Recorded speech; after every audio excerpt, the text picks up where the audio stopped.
विद्यार्थी मित्रांनो, सह्याद्री ट्युटोरियल्स मध्ये तुमचं स्वागत आहे। आजच्या या व्हिडिओ लेक्चर मध्ये मी तुमच्याशी डिस्कस करणार आहे जेईई बद्दल। ओके, पुणे मुंबई मध्ये जी काही सिच्युएशन आहे त्याच्याबद्दल पण मला थोडंसं बोलायचंच आहे आणि लास्ट एक लक्षात घ्या, लॉकडाऊन बद्दल पण थोडंसं बोलायचं आहे। आता जेईई बद्दल काय बोलायचं मी क्लिअरली सांगतो। उद्याच तुमची एग्जाम बहुतेक स्टार्ट होते, ऑनलाईन एग्जाम आहे। 23 ते 27 तारखेपर्यंत स्लॉट्स असतील, लक्षात घ्या। एग्जाम होणारच, बरोबर आहे। पण मला एक सांगा, मी माझ्या इथल्या मुलांवरून तुम्हाला सांगतोय, गेली महिनाभर मुलांना फक्त मी जर्नल सबमिशन करताना बघतोय। ओके, बाकी काही नाही, काही झालं तर ते जर्नल मला लिहायचे आहेत, ते सर्टिफाय करून घ्यायचे आहेत, हेच मुलांचं टार्गेट आहे। मग जेईईची प्रिपरेशन केले, रिव्हिजनला वेळ मिळालाय नाही। इवन अकॅडमीज मधल्या मुलांना सुद्धा या स्टेजला सबमिशनसाठी कॉलेजमध्ये जावं लागतं, म्हणजे जे एक्सटर्नल हा जो प्रकार असतो त्या मुलांना सुद्धा यावेळी जावं लागतेच, लक्षात घ्या। आता मेन पॉइंट काय, मग यात काय होतंय की पहिला अटेम्प्ट फार अपेक्षा लावलेल्या असतात पालकांनी आपल्या मुलांवरती। सगळेच नाही तर बरेचसे पालक बेस्ट आहेत, त्यांना परिस्थितीची जाणीव आहे, पण काही पालक आहेत की जे मुलांना उलट टेन्शन देत आहेत। म्हणजे कसं आहे बघा, लक्षात घ्या, एक तर त्या अकॅडमीसाठी लाखो रुपये भरलेले, अजून जेईईची प्रिपरेशन परफेक्ट नाहीये, रिव्हिजन नाहीये, आणि हा पहिला अटेम्प्ट आला तोपर्यंत। मी गेल्या वर्षीचं एक्झाम्पल सांगतो, जेव्हापासून ह्यांनी हे 2-2 अटेम्प्ट इंट्रोड्यूस केलं ना बाळांनो, फायदा पण झालाय आणि तोटा पण झालाय। फायदा काय झालाय की बरीचशी मुलं त्यानंतर सीईटीकडे वळालेत, त्यांच्या लक्षात आलं की स्कोर होत नाहीये मनासारखा, मग आपलं जेईईच्या ऐवजी सीईटी केलेलं बरं, आणि त्या सगळ्याच मुलांचा रिझल्ट छान लागलाय। ओके, ज्यांनी चांगला अभ्यास केला अशा मुलांचाच बरं का, लक्षात घ्या। मग मेन पॉइंट काय की फर्स्ट अटेम्प्टला थोडेफार कमी मार्क पडणार आहेत, लक्षात घ्या, पण सगळ्यांनाच पडणार आहेत। मग मी पालकांना रिक्वेस्ट करतोय की हे म्हणजे काय फायनल स्कोर नाहीये, 4 अटेम्प्ट आहेत, लक्षात घ्या। आणि पहिला अटेम्प्ट म्हणतो ना आपण, लक्षात घ्या की तो असा सिरियसली मुलं देत पण नाहीयेत किंवा बिचाऱ्यांना वेळ नाही मिळाला बाळांनो। त्याच्यामुळे मला पुन्हा एकदा रिक्वेस्ट करायचे काय की या मार्कांवर सगळं काय डिसाईड करू नका, पुन्हा तुम्ही जेईईची प्रॉपर रिव्हिजन करा, तुमचा स्कोर चांगला होईल। म्हणजे 2 वर्ष तुम्ही जेईई साठी दिलेत, मग उगाच निराश होण्याची काही गरज नाहीये। पण नाहीये, नकोच आहे जेईई, मला होणार नाहीये, अशा वेळेस मात्र प्रॉपर डिसिजन घेऊन सीईटीकडे वळालेलं योग्य ठरेल। पण हे आत्ताच नका ठरवू, एक्झाम होऊ दे, नंतर तुम्ही ठरवा, पण डिसिजन घ्या, हे मला सांगायचं आहे। अनुभवातून सांगतोय बाळांनो। किंवा तुम्ही पण एक काम करा ना, सिनियर्सना भेटा ना, बोला ना, जेईई करू का सीईटी करू, सगळे सीईटीच म्हणणार आहेत, पण माझं म्हणणं तेच आहे, परत एकदा सांगतो, कारण लास्ट इयरला एक मुलगा माझ्यावर कायम चिडायचा कॉमेंटमध्ये की तुम्ही बाकीच्यांना डिमोटिवेट करताय। 40% मुलगा सुद्धा जेईई करून IITला गेलेल्याचे एक्झाम्पल आहेत, मग मी त्याला सपोर्ट करतो। आहेत बाळांनो, करणार असाल ना तर होऊ शकतं, करा। ओके, मग आता ह्या मुद्द्याबद्दल बोललो मी, आता मला बोलायचं होतं मुंबई पुण्याबद्दल। आता कालच्या व्हिडिओला एक शिंदे नावाचा आपला सबस्क्रायबर आहे, मग त्याने खूप कॉमेंट्स केले होते, लक्षात घ्या। तो म्हणला होता जरा मुंबईत बघा कंडिशन कशी आहे आणि मग काहीतरी बोला। तर मी काल त्याला प्रयत्न केला होता माझ्याशी फोन कर म्हणून, पण त्याने केला नाही फोन, लक्षात घ्या। पण मी थोडंसं इतरांशी बोललो तर असं ऐकायला मिळालं की मुंबईत ऑलरेडी कॉलेजेस स्टार्ट झालेलेच नाही आहेत, प्रॅक्टिकल्स तर काहीच झाले नाही आहेत, लक्षात घ्या। मग सबमिशन कसं होणार सांगा बघू। मग तणाव आहे मुलांच्यावर। आणि बघा, काल मुख्यमंत्र्यांचं जवळजवळ 30-40 मिनिटाचं लाईव्ह, फेसबुक लाईव्ह किंवा काय झालं, लक्षात घ्या। आपले शिक्षण मंत्री पण बोलतायत, अरे पण ते सीईटी बद्दल लवकर काय बोलतच नाहीत, आमचा गेल्या वर्षीचा अनुभव पण आहे। आम्हाला सांगा ना, सीईटी बद्दल, बोर्ड एक्झाम बद्दल काय करणार आहे तुम्ही? आता लॉकडाऊन जर लावलं तुम्ही, ओके, लॉकडाऊन जर लावलं तर मला सांगा, एक्झाम वेळेत घेणं शक्य आहे का? नाही, त्या पोस्टपोन करावे लागतील। ओके, पोस्टपोन करताना पुन्हा ते जेईईच्या डेट्स त्या क्लॅश होऊन द्यायच्या नाही आहेत, बरोबर आहे। आता मला सांगा, मग अशी एक्झाम घ्यायची का बोर्डची की 4 पेपर झाले की पुन्हा 5 दिवस सुट्टी देऊया जेईईसाठी, पुन्हा उरलेले पेपर स्टार्ट करूया? चुकीचं आहे सगळं, लक्षात घ्या। त्याच्यामुळे होतं काय, माझं काय म्हणणं आहे, गव्हर्नमेंटला मी रिक्वेस्ट करतोय की आम्हा मुलांना काहीतरी सांगा, कधी घेणार आहे तुम्ही एक्झाम, लवकर। आता आठवड्यात, काल एका मंत्र्यांनी आश्वासन दिलंय की एका आठवड्यात डिसिजन घेऊ म्हणून। माझी रिक्वेस्ट आहे, आठवडा सुद्धा लावू नका, मुलं तणावात आहेत, लक्षात घ्या, तणावात आहेत, तुम्ही आमचं टेन्शन रिलीज करा, काही तुमचे डिसिजन असतील ते लवकर घ्या आणि आम्हाला कळवा। ओके, आता तिसरं मला जे बोलायचं आहे ना ते याच्याबद्दल, लॉकडाऊन बद्दल बरं का। काय होतंय, आता कुठं ऑफलाईन क्लासेस सुरू झाले होते बरं का, आणि जेव्हा माझ्याकडे ॲडमिशन्सला पालक येत होते 10th-साठी 11th-साठी 12th-साठी, तेव्हा अगदी 100% पालकांचं एवढंच म्हणणं होतं की ऑनलाईन लेक्चर्स त्यानं खूप अटेंड केलेत, पण म्हणावासारखा त्याचा अभ्यास झालेला नाही आहे, आम्हाला ऑफलाईनचीच गरज आहे. त्यामुळे गेल्या 1 महिनाभर मी यूट्यूबपासून दूर राहिलो होतो. एवढे ॲडमिशन्स माझ्याकडे इथे येत होते, प्रत्येकाचं काउन्सिलिंग, प्रत्येकाशी बोलणं.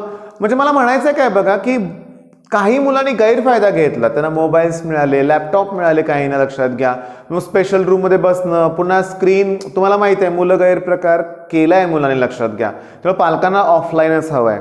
एवढं सुरू होतंय, चला बोर्डची एक्झाम जवळ आले, दिवस रात्र क्लास सुरू आहे म्हणूया, पण अशा वेळेस परत जर लॉकडाऊन झाला, साहजिक आहे क्लासवर रिस्ट्रिक्शन येणारच.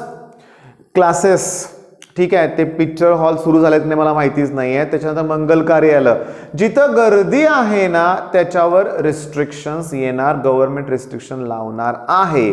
पण थोडंसं सांगू का तुम्हाला मी, गरज आहे का?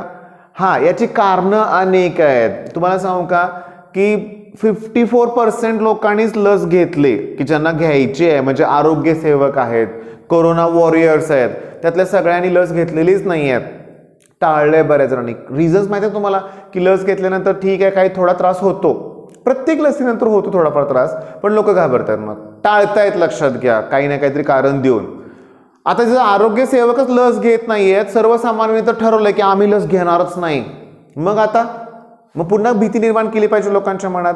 आता न्यूज चॅनलवाले काय तेच करतायत ना, आतापर्यंत एकही बातमी नव्हती, आता दिवसभर नुसतंच कोरोना, इकडं पेशंट सापडले, तिकडं पेशंट सापडले. मला 3-4 महिन्यापूर्वीचे न्यूजपेपर आठवत आहेत. इथं प्रचंड घबराहट, तिथं कोरोनाचा विस्फोट, पेपरमध्ये सगळ्या त्याच बातम्या, या गावात कोरोनाचा हॉटस्पॉट, एवढे पेशंट सापडले, भीती निर्माण केली जाते, लक्षात घ्या. मी तुम्हाला रिक्वेस्ट करतोय, न्यूज पेपर वाचू नका, न्यूज चॅनल्स बघू नका. आता बघा मी कुठल्या चॅनलचं नाव नाही घेतलं, लक्षात घ्या बरं का. मग माझी इच्छा आहे विद्यार्थ्यांनी बघू नका, बाकीच्यांना बघायचं त्यांनी बघा, लक्षात घ्या. पण न्यूज चॅनल्स, न्यूजपेपर टाळा, विनाकारण टेन्शन क्रिएट करतायत, लक्षात घ्या. फक्त आमची इच्छा आहे की आम्हाला डेट्स कळवा, त्याप्रमाणे आम्ही प्लॅनिंग करू. प्लॅनिंग करावं लागतं ना अभ्यासाचं, लक्षात घ्या. आणि एक लक्षात घ्या की IMP क्वेश्चन्स मी पुन्हा डिक्लेअर करतो, लक्षात घ्या की IMP क्वेश्चन्स तुम्हाला मिळत आहेत, आम्ही देतोय, बरेच जण देत आहेत, पण डिलीटेड पोर्शन करू नका. ओके, मग माझं म्हणणं काय बघा की मुंबईतली सिच्युएशन बघूनच गव्हर्नमेंटने डिसिजन घ्यावा, तिथल्या विद्यार्थ्यांवर अन्याय नाही व्हायला पाहिजे, लक्षात घ्या. आमच्याकडे साताऱ्यात ठीक आहे कॉलेजेस सुरू झाले, क्लासेस सुरू झाले, मुंबईत सुरू झालेत का नाहीत? बहुतेक नाहीच आहेत. मग अशा वेळेस लक्षात घ्या गव्हर्नमेंटनं सगळ्यांचा विचार केला पाहिजे. हो, आणि आता मला एक म्हणायचं काय बघा, आणखीन काल काय झालं माहिती आहे का, ऑफलाईन एक्झाम, ऑनलाईन एक्झाम, मुलांच्यातच 2 गट झाले होते म्हणून आपण. एक गट म्हणत होता ऑनलाईन एक्झामच घेतली पाहिजे आणि एक म्हणत होता ऑफलाईन एक्झाम हवी आहे. आता खरं सांगू का, हे आपल्या हातात काय नाहीच आहे. म्हणजे मी आज बोललो चला ऑफलाईनच एक्झाम घ्या, मग गव्हर्नमेंट माझंच ऐकणार आहे का? तसं काही नाही आहे, लक्षात घ्या.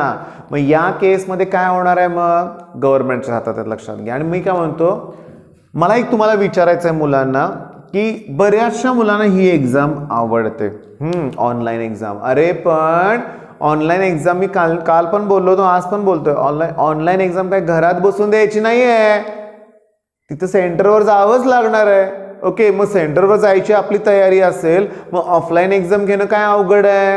आणि ऑनलाईन उलट मग MCQ टाईप एक्झाम जर झाली ते सगळ्यांनाच जमणार आहे का? मग पासिंग क्रायटेरिया बरेचसे किचकट गोष्टी आहेत, त्यामुळे डोक्यातनं काढून टाका. ऑनलाईन नाहीतच घेणार, ते ऑफलाईन घेणार एक्झाम, लक्षात घ्या. ऑफलाईन, आणि ती पण एक टाइम टेबल त्यांनी दिलंय टेंटेटिव्ह, पुन्हा ते वेबसाईटवरून काढून घेतलं, हा प्रकार वेगळाच आहे म्हणूया आपण. पण एक गोष्ट लक्षात घ्या, गेल्या 5-6 वर्षाच्या अनुभवातून मी तुम्हाला सांगतोय की बोर्डचं टाइम टेबल अगदी फिक्सच असतं. म्हणजे पहिला पेपर इंग्लिश झाल्यानंतर मराठी नसेल तर 4-5 दिवसाची सुट्टी असते, मग फिजिक्स असतं, लक्षात घ्या. मग फिजिक्स असतं, फिजिक्स नंतर एकच दिवस सुट्टी असते, मग केमिस्ट्री असतो, लक्षात घ्या. मग केमिस्ट्रीचा अभ्यास होत नाही, आणि केमिस्ट्री नंतर पुन्हा एकच दिवस सुट्टी असते, लगेच मॅथ्स असतो. आता काय होणार, हे असं का होतं? कारण ते बाकीचे इतके सब्जेक्ट आहेत ना, म्हणजे ते जर्मन पण असते, ते अरेबिक किंवा इतके सब्जेक्ट आहेत ना, म्हणजे बोर्डची एक्झाम म्हणजे आपल्याला काय वाटतं, चला PCMB, खूप सब्जेक्ट आहेत. भलेही त्याला मुलं कमी असतील पण एक एक दिवस रिझर्व द्यावा लागतो. त्या गोष्टींमुळं सुट्टी मिळते आपल्याला पेपर्सच्या मध्ये, लक्षात घ्या. त्याच्यामुळं कधीही पेपर सुरू झाले तरी सुट्टी असणार आहे. टाइम टेबल चांगलंच असणार आहे, लक्षात घ्या. तर मी पुन्हा सांगतो बरं का, की माझ्या काही बोलण्यामुळं बिलकुल चिडू नका किंवा दुखावू नका. मी म्हणलं तसंच होणार नाही असं मी आपलं एक मत मांडत असतो, लक्षात घ्या. ओके. आणि गव्हर्नमेंट सगळ्यांचा विचार करूनच डिसिजन घेईल किंवा घ्यावा असंच माझं म्हणणं आहे. बरं, आता आजच्या स्टडी प्लॅन बद्दल थोडंसं बोलूया. ऑलरेडी बरं का, काल मी जो खूप व्हिडिओ अपलोड केले, खूप छान रिस्पॉन्स मिळतोय, आभारी आहे परत मी तुमचा. पण आज जे काय मी व्हिडिओ प्रोव्हाइड करणार आहे ते 2-2, 3-3 तासाच्या गॅपमध्ये प्रोव्हाइड करेन, लक्षात घ्या. कारण काल बरेच मुलं म्हणले की तुम्ही एकदम व्हिडिओ दिले, आम्हाला नाही बघता आले. तसं करणार नाही मी. मग 2-2.5 तास, निदान 2 तासाचा गॅप ठेवेन मध्ये.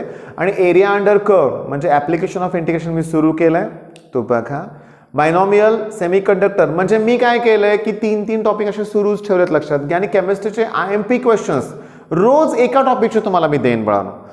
केम, आता तुम्हाला जर असं वाटत असेल ना, केम फर्स्ट सगळेच एकत्र द्या, केम सेकंड, बाळांनो असं करू नका, लक्षात घ्या. हां, टॉपिक वाईज अभ्यास करा. आता केमिस्ट्रीला चालतं एकत्र केलं तर, पण आत्ता ती वेळ नाही आहे ना. एक्झामच्या 15 दिवस अगोदर तसं करू की आपण, पण आता वेळ आहे. मग आपण थर्मो, सोल्युशन, सॉलिड स्टेट असे एक एक टॉपिक करूया ना. आणि डिलीटेड पोर्शन एवढा आहे त्याच्यामुळे कुठलाही टॉपिकला जास्त वेळ लागणार नाही आहे, लक्षात घ्या. मग विद्यार्थी मित्रांनो, ठीक आहे, चला करा चांगला अभ्यास.